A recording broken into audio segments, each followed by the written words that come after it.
Lección número 50. Relaciones. Esteban mantiene una conversación por Skype con Elena, una amiga de la infancia que vive en Argentina. Elena, ¿cuánto tiempo? ¿Qué es de tu vida? Hola, Esteban. Qué alegría encontrarte por aquí.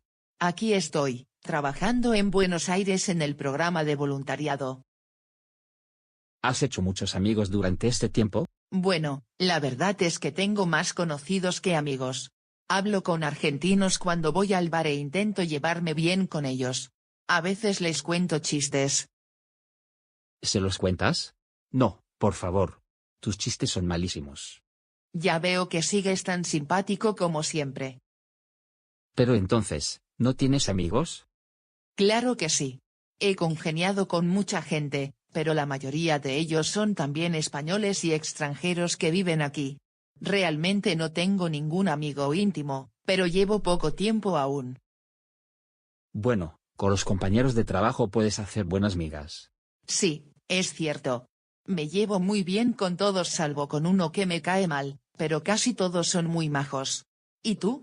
¿Tienes novia? ¿O alguna amiga especial? ¿Qué va? No encuentro mi alma gemela. Alba dice que soy muy malo ligando. Sí, me lo dijo el otro día. ¿Te lo dijo? Sí, y también me contó la fiesta sorpresa que le preparasteis. ¿Te la contó? Bueno, realmente no era una fiesta sorpresa para ella. Fue un malentendido, pero no se lo digas. ¿En serio? Pues ella parecía encantada. ¿No piensas decirle la verdad? No, no pienso decírselo porque no quiero desilusionarla. Quizás llevas razón. Yo tampoco se lo diré. Me comentó que desde entonces tiene otra idea diferente de ti. ¿Te lo comentó? ¿Qué más te dijo? Que eres su mejor amigo y que sois uña y carne. Que eres muy buen chico, el amigo leal que sabe animar a la gente y que siempre está ahí cuando te necesitan. Y yo le dije que es verdad. ¿Y se lo dijiste? Vaya, no sé si alegrarme o entristecerme. A lo mejor tengo que ser un poco más Don Juan y ser más pícaro coqueteando con las mujeres. Quizás así ya no me verán únicamente como el amigo perfecto.